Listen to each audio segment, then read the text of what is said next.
riposeremo mai, finché il regno tuo verrà.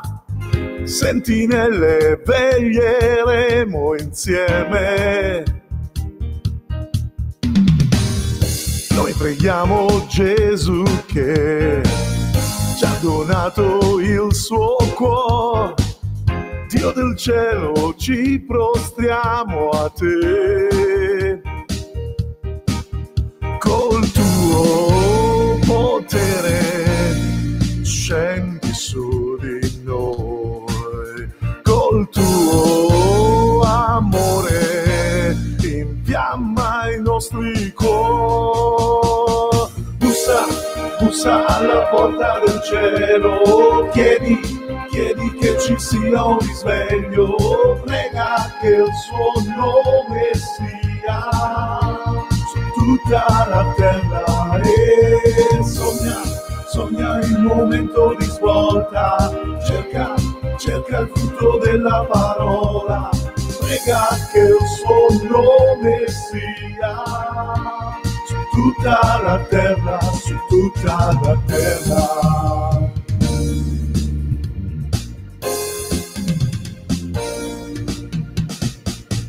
Non riposeremo mai, finché il regno tuo verrà. Sentinelle veglieremo insieme. Noi preghiamo Gesù che ci ha donato il suo cuore. Dio del cielo, ci prostriamo a te. Col tuo potere scendi su di noi. Col tuo amore infiamma i nostri cuori.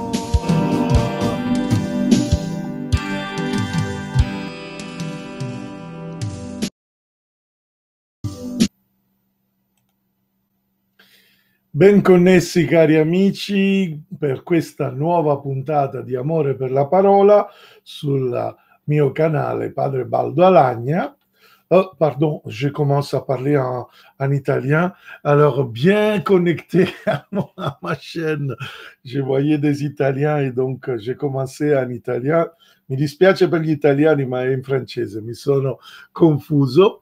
Alors, ce soir, la transmission de Amour pour la parole va être justement pour les Français et pas pour les Italiens. Bon, alors on va voir justement l'évangile du dimanche et de ce dimanche 6e de Pâques. Donc on s'approche toujours davantage de la Pentecôte. La prochaine semaine sera l'Ascension et aujourd'hui on voit un changement très important, c'est le changement que Jésus donne de mettre attention plutôt qu'à lui au Saint-Esprit. Mais allons voir justement l'évangile de Jean au chapitre 14 versets 15 à 21. Alors on va le lire en s'aidant de cette slide qu'il y a à côté de moi. En ce temps-là, Jésus disait à ses disciples: si vous m'aimez, vous garderez mes commandements. Alors, on est dans le chapitre 14. Donc, chapitre verset 15. Alors, c'est vraiment la préparation de Jésus au mystère pascal. Et c'est tout dans le contexte de la dernière scène, donc là où Jésus institue l'Eucharistie.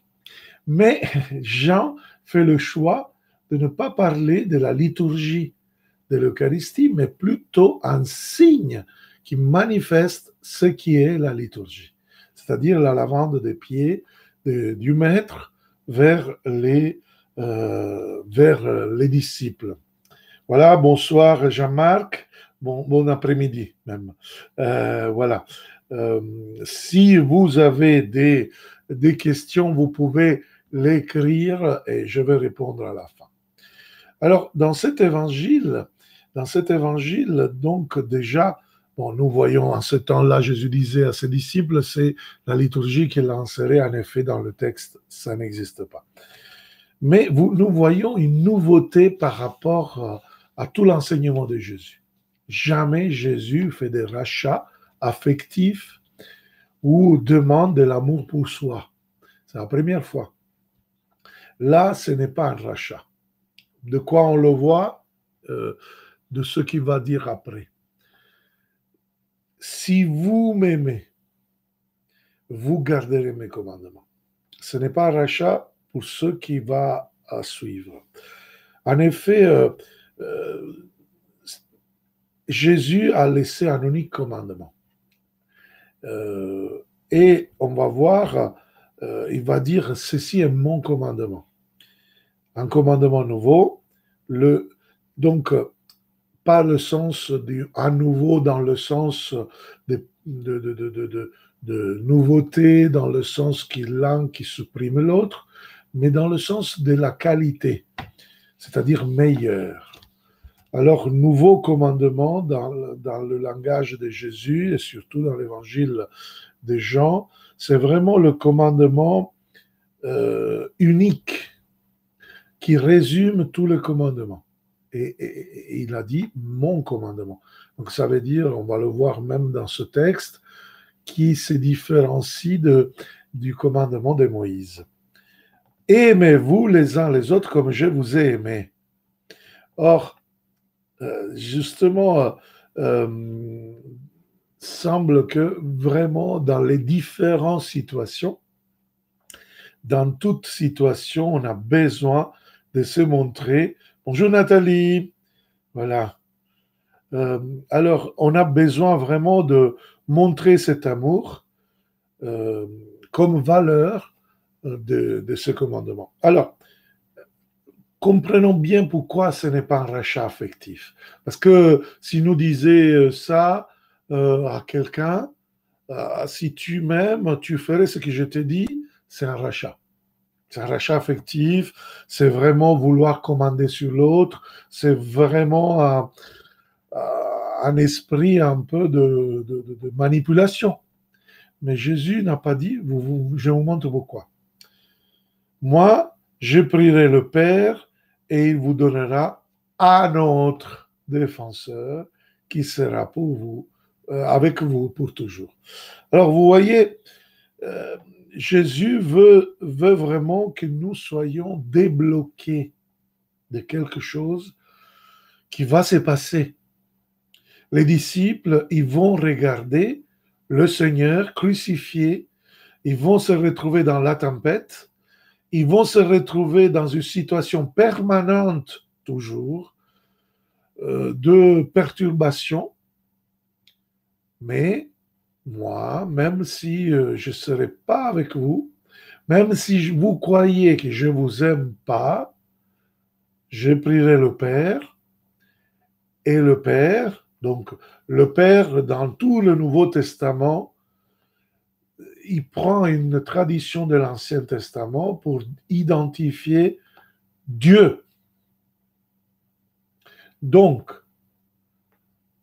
je prierai le Père, et Jésus ne dit pas je prierai Dieu, parce que on va voir tout à l'heure, il se manifeste comme Dieu. Avec le sacre tétragramme, je suis Yehovah.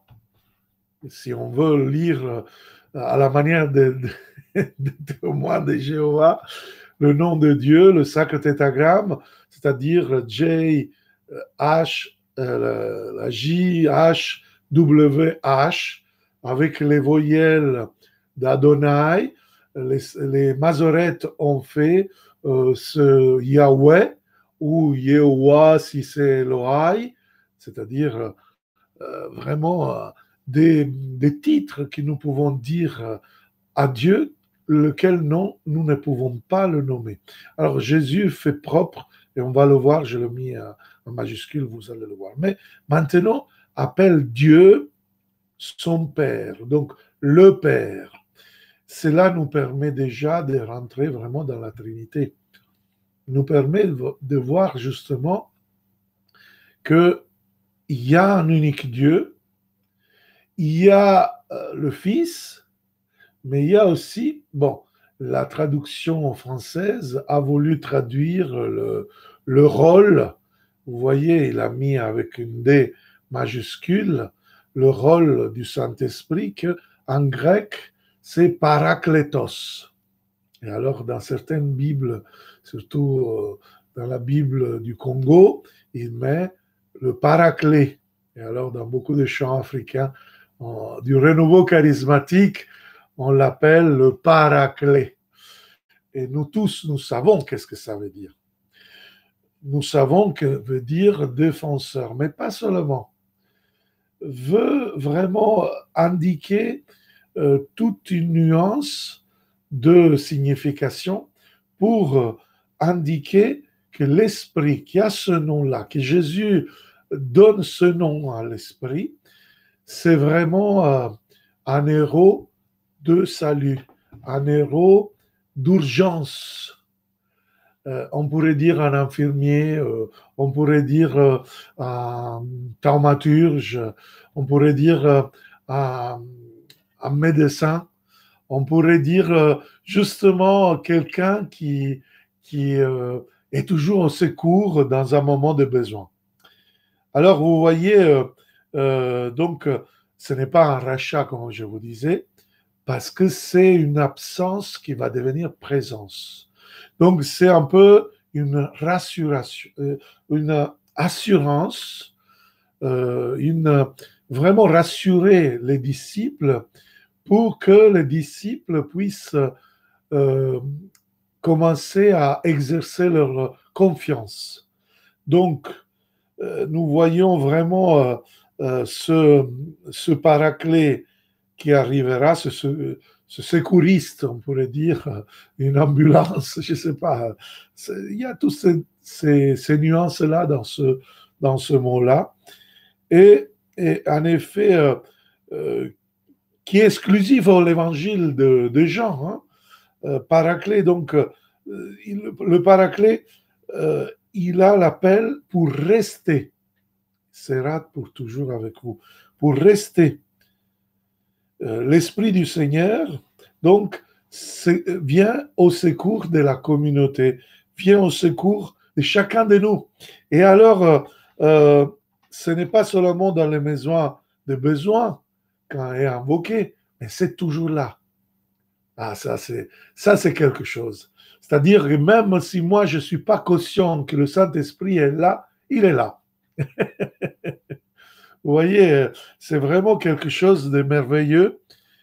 C'est comme si Jésus disait, si tu es même dans la persécution et te semble que personne n'est en train de te délivrer, voilà, reste serein, reste dans la paix, et confiance, parce que le Saint-Esprit est là.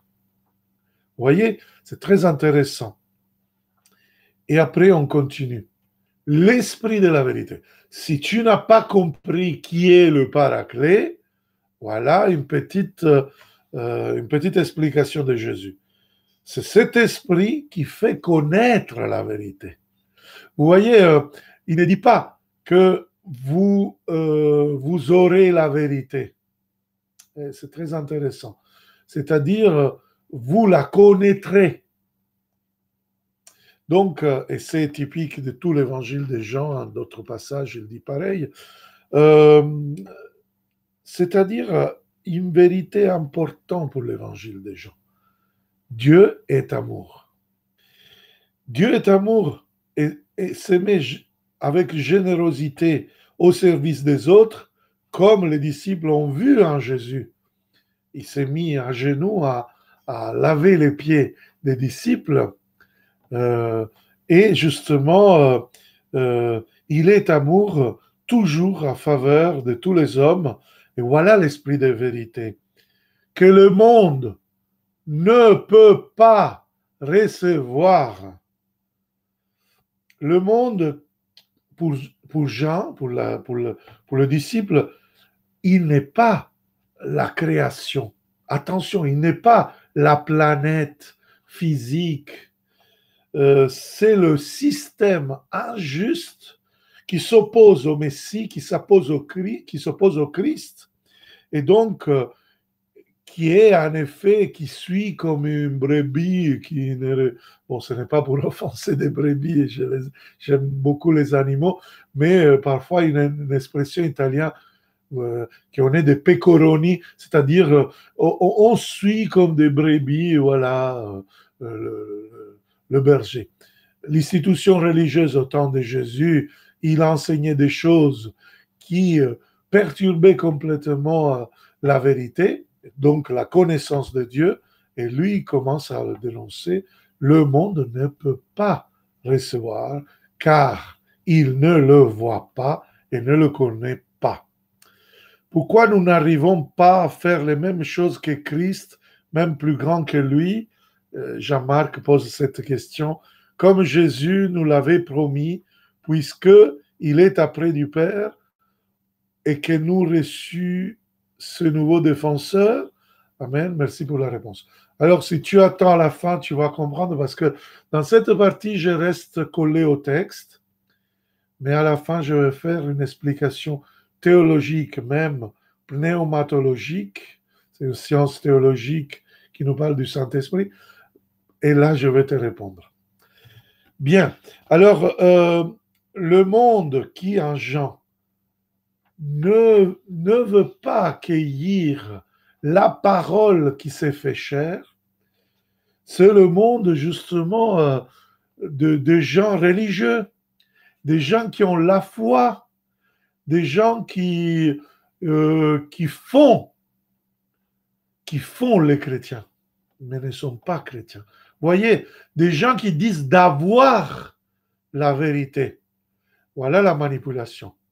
Voilà ceux qui, en effet, sont appelés vraiment à faire un pas en plus. Un pas de le recevoir. Parce que la vérité, on la reçoit. Comme l'Eucharistie, on la reçoit. Et actuellement, il y a des gens, même en France, comme en Italie, qui se lamentent. Voilà. Si, par exemple, le gouvernement en Italie a dit la communion dans les mains, comme au début, nous, on a dit, bon, on va donner la communion dans les mains, etc. Non, non, non, la communion, on ne donne pas dans les mains parce qu'on ne peut pas. Il faut la prendre à genoux dans la bouche. Et c'est vrai que c'est une belle manière de prendre l'Eucharistie, c'est une manière très respectueuse, et c'est une manière que, en effet, manifeste toute la dévotion. Mais actuellement, avec des dispositions, justement, le gouvernement en Italie a demandé cela, et les évêques ont accepté. Pourquoi? Parce que dans toute l'histoire de l'Église, on a toujours pris la communion dans les mains. Saint Cyril de Jérusalem nous a dit de faire un trône. Vous voyez? Donc, avoir la vérité, c'est-à-dire faire un archéologisme, c'est-à-dire manipuler la vérité et prendre un petit concile, le concile de Trente, qui avait le but justement de répondre à ces temps-là avec des choses pour donner du respect à l'Eucharistie, nous donne vraiment des règles importantes que l'Église a maintenues. Mais le concile de Trente, après une telle explosion de sécularisation, a voulu mettre l'Église en connexion avec toute l'histoire et donc ne pas prendre en point, mais tous les conciles ensemble pour donner du respect, pour former les gens et en même temps ne pas se sentir comme ceux qui ont la vérité, mais ceux qui cherchent de donner, donc de recevoir. En effet, l'Eucharistie, on la reçoit avec beaucoup de respect. Alors on ferme la main, on ferme les doigts, et s'il y a des miettes, il faut les prendre. Et voilà. Et on peut faire la communion depuis les années 70 en France, en Italie. Les évêques ont donné cette permission à ceux qui le veulent. Là, je ne sais pas qu'est-ce qui va être en France, mais en Italie, ils ont commandé, pas dans la bouche. Il n'y a pas de possibilités. On va voir d'ici quelques jours peut-être les indications de nos évêques et selon les les prescriptions des lois que le pape demande de suivre, comme la lettre aux Romains au chapitre 13. Mais revenons au texte. C'est très intéressant que Jésus dit que le monde ne le voit pas et ne le connaît pas. Cette manque de connaissance de Dieu le Père et l'accusation que tout au long de l'évangile des Jean, nous voyons dès qu'il lui parle des Juifs, lui qui est juif, il ne fait pas de discrimination. Il n'y a pas un antisémitisme en Jean, il y a un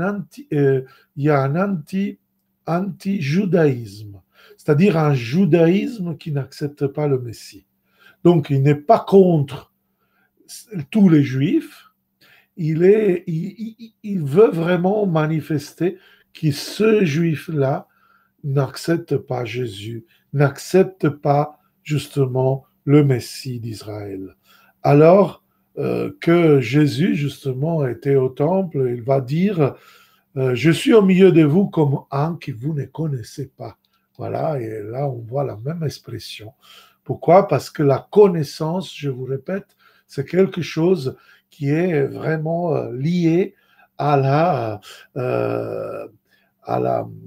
à l'expérience spirituelle de tous les croyants, de tous ceux qui, en effet, est à la suite de Dieu. Pourtant, il lisait la parole de Dieu, il lisait la Bible, il priait. Mais, en effet, Jésus, il nous dit qu'il y a un obstacle. Donc, si vous m'aimez, observerez mes commandements, c'est-à-dire qui est la conséquence d'une connaissance qui est vraiment une adhérence, une connaissance, voilà, par le Saint-Esprit justement de notre expérience, de notre vécu. Alors, aux siens, Jésus, après, il va dire quelque chose de magnifique. Ceux qui vraiment sont chrétiens, vous le connaissez. Si nous avons cette expérience, nous le connaissons. Ceux qui sont pas nés à nouveau de l'esprit ne peuvent pas connaître. Ne peuvent pas connaître. Alors, donc, c'est très important, ne peuvent pas connaître, justement, et donc c'est pour cela le catéchuménat, par exemple, moi je suis délégué diocésain pour l'initiation chrétienne, et justement, ils commencent vraiment à connaître, et intellectuellement, et avec le cœur, mais surtout et avec les entrailles, le lieu de l'action, de l'attitude qui devient comportement, a changé ma vie, a changé ma charité, la miséricorde, l'œuvre de miséricorde. En effet, la Bible, quand il parle d'entrailles, il dit les entrailles de miséricorde, les rachamim. Donc, corps, âme, esprit, ils vont connaître au plus profond de nous-mêmes justement cet Saint-Esprit, ce paraclet, ce défenseur, ce consolateur dans les temps difficiles, dans les tempêtes, car il demeure auprès de vous et il sera en vous. Vous voyez, il reste au plus profond de nous-mêmes et je dirais dans la communauté, au milieu de nous. Donc, l'assurance à la communauté est magnifique. Et ce matin, le pape, dans la messe, a pris cet argument que lui, il aime beaucoup, et moi aussi d'ailleurs, c'est-à-dire être orphelin. Je ne vous laisserai pas orphelin. Waouh! L'orphelin dans notre culture est quelque chose de triste, mais c'est une des deux catégories dans l'évangile au temps de Jésus, qui est vraiment le plus pauvre de la société. Pour nous, les enfants, sont vraiment importants. Nous, En France, le gouvernement, les écoles sont en train d'ouvrir et on essaye vraiment beaucoup d'attention. Je le sais parce que je suis aumônier d'une école catholique et je vois vraiment toutes les attentions qu'on met pour les enfants. Mais au temps de Jésus n'était pas comme ça. Et un enfant qui avait perdu papa et maman était abandonné complètement à lui-même. Vous pouvez dire, mais il n'avait pas de compassion. Et oui, la société était comme ça. S'il n'avait pas d'enfant, s'il n'avait pas de père, de mère, l'enfant était abandonné à lui-même, s'il n'avait pas de famille. Et donc, parfois, il y avait des délinquants comme ça. Et aussi les veuves. Ce sont les deux catégories. Or, Jésus, justement, il utilise ce mot. Il utilise, voilà le mot qui indique pour les disciples à ce temps-là vraiment la personne sans protection. Vraiment la protection, la catégorie plus démunie, plus fragile. Donc ceux qui ne sont pas soignés par quelqu'un. Donc c'est vraiment quelque chose qui est très fort comme langage. Et pour moi, l'orphelin, c'est celui qui n'a pas de papa. Dans cette société, comme dit le pape dans l'homélie de la messe d'aujourd'hui, l'orphelin n'a pas de papa. Cette société est dedans un état d'être orphelin, voilà, parce qu'il n'a pas de père. Et le père, justement, donne la confiance à l'enfant. Il permet à l'enfant de structurer sa vie, de donner un peu la loi dans sa vie. Et donc, si vous voulez, ne peut pas recevoir tout cela, ne peut pas recevoir cette protection de la figure paternelle, parce qu'il ne le voit pas, parce qu'il ne le connaît pas. Vous voyez, c'est très fort. Donc, Jésus, il prie le Père afin que sa paternité puisse nous donner vraiment cette confiance à travers le Paraclet, qui en effet a une figure maternelle. L'esprit, en hébreu, en effet, ruach, c'est féminin. C'est pour cela que dans la théologie, nous savons, et depuis toujours on l'a dit, contre ceux qui dans les années 70, ils disaient « Ah, l'Église, vous êtes misogyne parce que vous n'aimez pas ordonner les femmes et surtout pour vous, Dieu est un homme, Père, Fils, Esprit. » Et non, parce que l'Esprit est féminin. Donc Dieu est Père et Mère. Le Père qui donne la confiance, le Père qui te structure, qui te protège, qui te donne la loi, et la Mère qui te donne la chaleur, qui t'accueille. Et donc, il te dit, mais voici, mais je suis là dans les moments les plus difficiles. Donc, pas seulement dans les moments de tempête, mais aussi dans tous les moments où tu peux continuer l'œuvre de ton Père. Vous voyez, c'est très intéressant. Tout ça, on voit dans ces paroles. Et Jésus, donc, rassure, cela ne vous arrivera pas. Parce que l'Esprit viendra chez vous, en vous. La mort de Jésus ne sera pas une absence, mais une présence. C'est très intéressant. Pas être loin, mais être proche. Et donc, a une signification très forte pour nous tous. Il va dire encore un peu et vous ne me verrez plus. Donc, ce système injuste, ce système religieux. Good morning, Yurate. I speak the gospel in French. God bless you, Lithuania. Ciao. Ce sont des amis de la Lituanie. Alors, et donc, frères et sœurs, vraiment, nous voyons vraiment cette assurance de Jésus pour cela. D'ici peu de temps, le monde ne me verra plus, mais vous me verrez vivant. C'est très important. Jésus est en train de préparer les disciples qui vont dire non, il est mort. Non, il est mort. C'est tout fini. Et non, pour nous, la croix reste le signe de la victoire, de la vie, mais pas d'une vie biologique. C'est une vie pour grandir, c'est une vie pour nourrir, c'est une vie, c'est une autre vie, on pourrait dire, c'est la vie intérieure.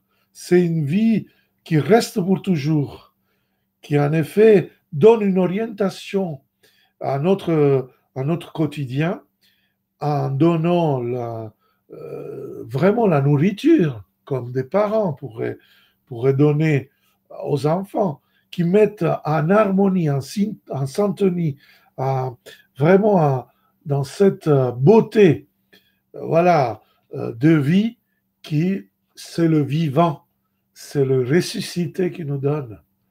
Waouh! Et regardez encore en ces jours-là. Waouh! De quel jour il parle, Jésus? C'est le jour de la mort. C'est le jour de Pâques. Et donc, c'est aujourd'hui. En ce jour-là, vous reconnaîtrez que je suis. Vous voyez? Sacre tétragramme. En ce jour-là, vous reconnaîtrez Yahweh. En ce jour-là, vous reconnaîtrez... Vous voyez, c'est vraiment... on a besoin de la Pâque. On a besoin de cette expérience d'absence à présence de Pâques pour pouvoir voir la divinité de Jésus. Nous avons besoin de faire une expérience aussi personnelle avec la reconnaissance. Donc, la reconnaissance n'est pas d'autre chose. Ça me rappelle un peu l'énergie nucléaire, c'est-à-dire c'est une fusion, voilà la communion entre Jésus et son Père, et la fusion entre Jésus et son Père éclate jusqu'à arriver à devenir communion entre moi et, c'est-à-dire Jésus, et vous. Que vous êtes à moi et moi en vous. Vous voyez, c'est quelque chose de véritablement fort. La mort de Jésus n'est pas une absence. La mort de Jésus est une présence. La mort de Jésus est une possibilité de donner sens à une vue intériorisée, à une vue qui n'est pas extérieure, mais qui est spirituelle. Donc, nous dit le pourquoi. Alors, non. D'abord, je voulais dire le pourquoi, c'est là. Regardez. Attends, je voulais dire quelque chose. Je reviendrai vers vous et vous me verrez vivant. Voilà, le motif, c'est là. Vous me verrez vivant. La vie de Jésus, la vie profonde. Les termes grecs, c'est vraiment une vie qui est beaucoup puissante. Alors, vous voyez, à ce point-là, qui accueille, celui qui reçoit mes commandements, il ne dit pas celui qui a, qui possède. Non. La loi, on ne peut pas la posséder pour manipuler les autres. La loi est quelque chose qui va nous donner liberté. La loi est quelque chose qui se reçoit.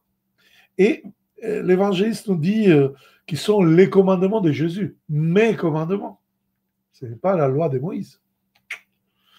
Petit détail que nous fait comprendre davantage les paroles de Jésus. Voilà la nouveauté. Voilà le changement.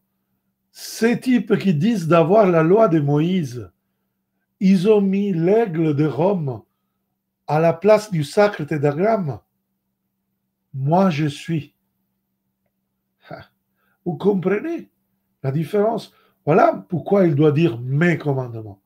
Parce que si nous, si ça c'est la conséquence de la religiosité de l'Ancien Testament, voilà le résultat. Mais celui qui reçoit justement cette norme écrite dans le cœur, donc ce paraclet, cette énergie vitale, cette vie antérieure, quand se manifestera, ils seront libérés de tout obstacle et ils auront la force justement pour mettre en pratique. Je pense qu'à un certain niveau, Jean-Marc, je suis en train de répondre à ta question à travers ce verset, c'est-à-dire qui reçoit les commandements, vraiment, ils ont un amour qui brûle, un amour qui ne reste pas simplement à faire un petit truc, mais vraiment, petit à petit, rentre dans tes choses comme Jésus. Et Jésus va nous dire dans l'Évangile, est même plus grand que moi. Regardez la conclusion. Et celui qui m'aime sera aimé de mon Père. Jésus faisait des signes dans l'évangile de Jean parce que ce qu'il avait appris de son Père, la parole s'était fait chair en lui, était aimé par son Père. Voilà l'amour, qu'est-ce que c'est? Donc, le véritable commandement, ce n'est pas un commandement pour rendre esclave, pour bloquer le Saint-Esprit, mais c'est au contraire, c'est une fusion nucléaire de grâce qui va complètement se répandre en manière inattendue, en manière de nous faire dilater, sortir de cette zone de confort jusqu'à arriver à embraser tout le monde et donc nous mettre dans une dynamique d'amour reçu et donné. Il n'y a pas d'amour seulement donné ou seulement reçu.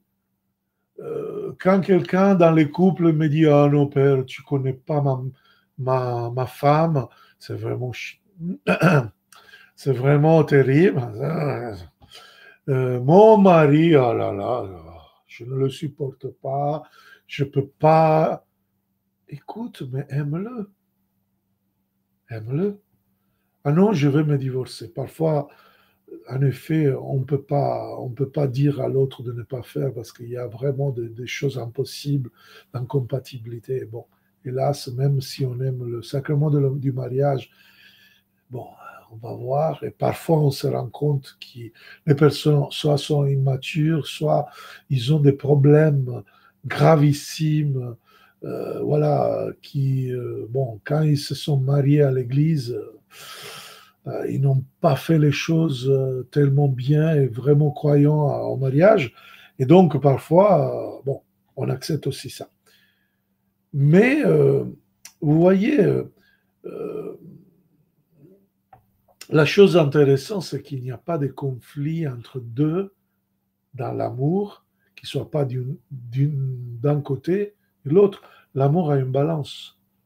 Quand tu donnes, tu reçois. C'est la loi de l'amour. Il n'y a pas, ce n'est pas possible. Quand tu donnes seulement, ça veut dire que tu as une blessure là, blessure d'abandon. Une blessure dans laquelle, quand tu étais petit, quelqu'un t'a fait du mal, et donc tu ne vois pas le retour, mais il est là.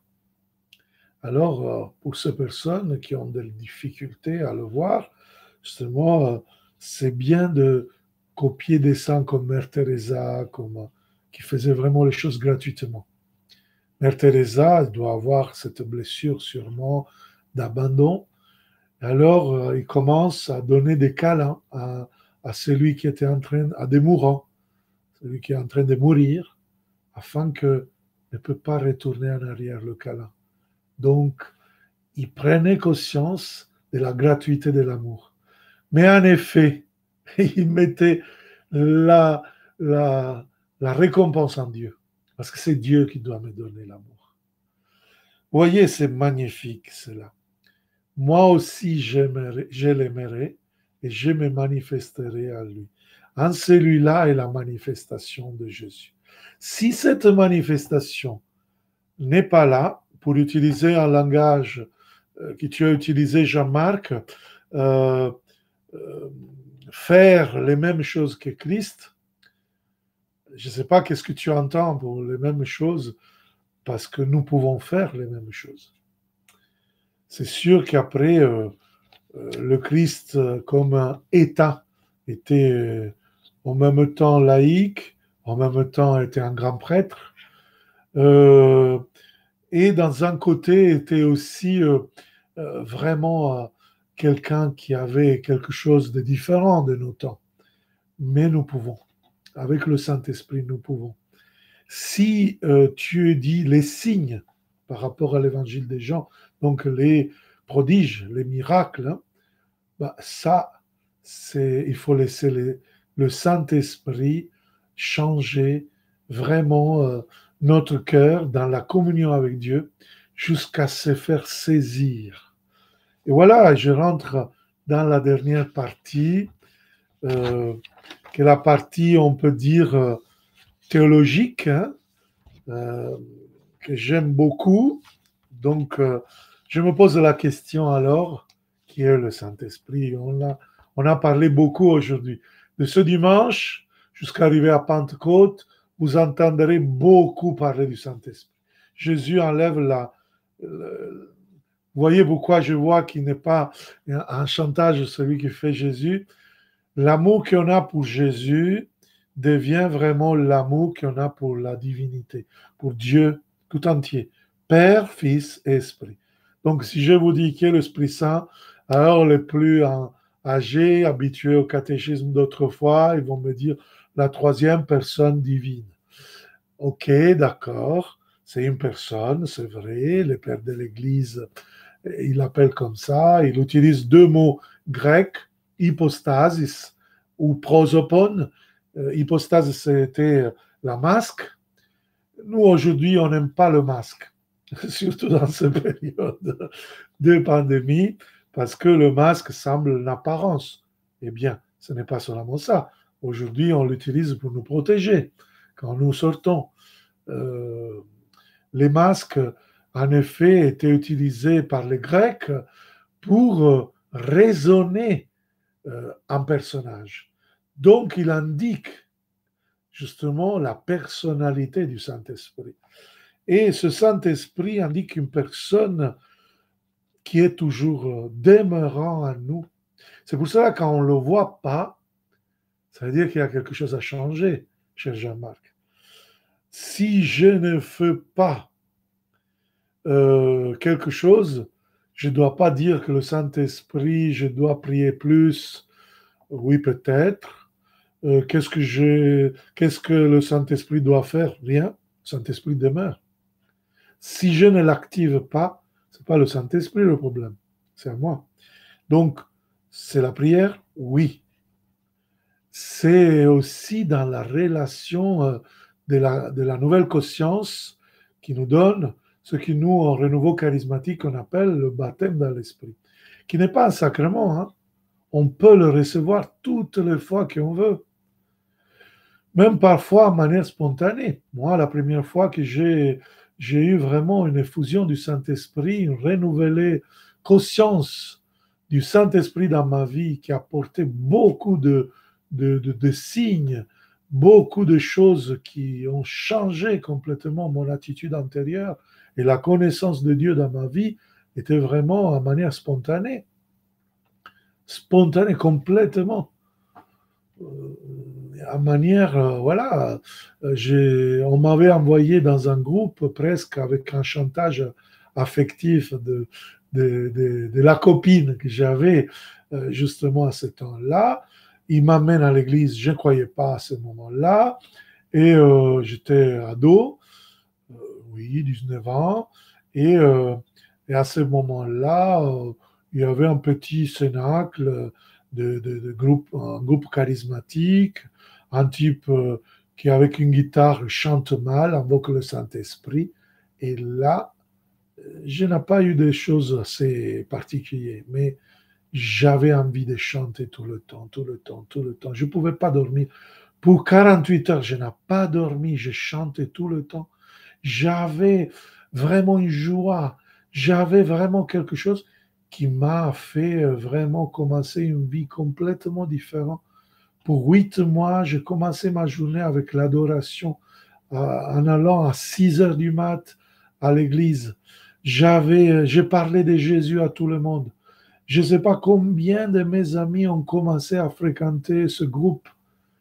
On est arrivé à être 100 jeunes. Je me rappelle parce que après 2 mois, on est allé manger une pizza et le type du restaurant, il me dit, écoutez, je n'ai pas un table assez grand, désolé. On était 100 et c'était impossible de sortir ensemble, tous ces amis-là. Vous voyez, le Saint-Esprit, il vous fait rentrer vraiment dans l'élan de Jésus, il vous fait faire des choses vraiment grandes, vous fait faire des choses géniales. Mais moi, j'aimerais bien dire aussi le, la, la manière comme on l'appelle dans la vigile de Pentecôte. Dans la vigile de Pentecôte, on l'appelle euh, Optimus Consolator, je pense en latin, la meilleure consolation. C'est-à-dire, c'est vraiment ce paraclet, ce défenseur, cet avocat, ce protecteur dans tous les moments, cette maternité de Dieu qui vient à tous les moments dans lequel nous avons besoin. Et aussi, voilà, comme ce n'est pas une personne que nous cherchons voilà, pour une petite consolation, mais c'est vraiment une consolation qui, euh, qui Jésus a promis. Vous vous rappelez, venez à moi, vous tous qui peinez sous le poids du fardeau. Vous voyez, euh, et avant de partir de ce monde, nous donne cette autre, vous avez remarqué cette petite parole, autre paraclet. C'est-à-dire, nous le voyons déjà dans les actes des apôtres, une puissance incroyable. Quand, le- quand nous sommes en difficulté, quand nous voyons dans les actes des apôtres, certaines sont en prison, le Saint-Esprit arrive, tac, il les délivre même de la prison. Ils sont persécutés. Paul va être mis même dans une botte, dans un truc, voilà, flagellés. Ils sont vraiment persécutés dans une manière épouvantable. Et pourtant, ils sont toujours dans la joie, ils sont toujours dans le fruit de l'esprit, comme il dit Paul dans la lettre aux Galates, chapitre 5. En plus, dans le Concile Vatican II, le pape Saint Jean XXIII parla de la nécessité pour l'Église d'une nouvelle Pentecôte. Ainsi, dans le 67, se manifesta quelque chose qui est vraiment une réponse à ce Saint-Pape. Un groupe d'étudiants chrétiens aux États-Unis commença à recevoir ce baptême de l'Esprit. Et la chose incroyable, c'est que ces types-là, qui étudiaient théologie dans une faculté de, de Pennsylvanie, euh, voilà, ils ont demandé la prière à des protestants, à des évangéliques, on disait aujourd'hui, à des pentecôtistes, je ne sais pas, comme vous voulez. Et là, ça a commencé la grâce du renouveau charismatique qui maintenant est approuvé de l'Église catholique. En même temps, nous savons, moi je connais l'histoire de la Sicile. Il y avait un petit groupe en Sicile où il y avait la même histoire à Palerme d'un petit frère franciscain qui chassait les démons, qui priait pour la guérison. Et il y avait des protestants qui allaient. Et on parlait de ce baptême dans l'esprit et il donnait cette baptême dans l'esprit. Et petit à petit, ce renouveau charismatique est en train de toucher à peu près 800 millions de chrétiens dans le monde, beaucoup plus que la moitié des chrétiens. Ils connaissent l'expérience du baptême dans l'esprit. C'est pour ça, frères et sœurs, moi je dis que l'Esprit Saint, c'est celui que nous pouvons connaître avec l'expérience, pas seulement avec le sacrement. Parce que si on n'a pas cette conscience, on va avoir vraiment des difficultés à manifester la cohérence, justement, aux valeurs de l'Évangile. Je termine avec une phrase de Luc, chapitre 11, verset 13. Si vous êtes littéralement méchant, vous savez donner de bonnes choses à vos enfants, tant plus votre Père céleste donnera le Saint-Esprit à celui qui lui demande. Demandons le Saint-Esprit dans cette neuvaine qui va commencer de Pentecôte pour recevoir cette Pentecôte nouvelle, pour recevoir cette puissance d'esprit qui nous fait faire des choses que nous n'imaginons pas, qui nous fait laisser vraiment toutes les choses qui en effet nous empêchent de permettre au Père de manifester sa confiance, son pouvoir. C'est vraiment le pouvoir d'agir en disciple, des disciples du Fils. C'est de vraiment rentrer dans cette vie qui plonge dans le spirituel, dans le surnaturel, grâce au Saint-Esprit. Amen. Alors, je vous remercie pour être là. Jean-Marc écrit « Jésus a guéri les maladies » et aussi « Quand je reviendrai, je trouverai encore la foi sur la terre » et aussi « Par un grain de foi, vous déplacerez les montagnes ». Les signes de la présence du Saint-Esprit sont les miracles. Attention, hein, tu forces la parole. Même parfois l'acceptation des difficultés et aussi la puissance du Saint-Esprit. Miracle de guérison, de conversion, de changement, de vie, de délivrance. Je trouve que beaucoup croient en Dieu, mais ne croient pas assez en Dieu et l'amour du Père et l'amour d'eux-mêmes pour s'unir à Christ, pour réaliser l'expérience avec le Saint-Esprit. N'oublie pas qu'on est appelé au paradis. Si nous, on s'habitue trop à chasser les démons, on risque de s'habituer à l'enfer. Jean-Marc. Et donc, nous, on doit vraiment manifester ce qu'est la volonté de Dieu. Et parfois, la souffrance, c'est aussi, comme dit Paul, quand il a écouté la parole en disant pour 3 fois, j'ai demandé la guérison, mais à un certain moment, j'ai entendu sa voix qui me disait « Ta grâce te suffit ». Nous deux sommes appelés à vivre de la grâce du Saint-Esprit. Bien, merci Jean-Marc, parce qu'avec ça, on peut vraiment interagir et faire comprendre davantage. Je vous donne rendez-vous avec Amour pour la parole dans une semaine. Si vous voulez, vous pouvez nous rejoindre dans la Jéricho de ce soir à 20h dans la page Famille Emmaüs FRA, c'est-à-dire la page francophone de la famille Emmaüs dans laquelle j'y serai, et seront beaucoup de nos frères et sœurs pour louer et pour abattre cette pandémie, et pour Amour pour la parole, le prochain dimanche à 15h. Ciao et à la prochaine.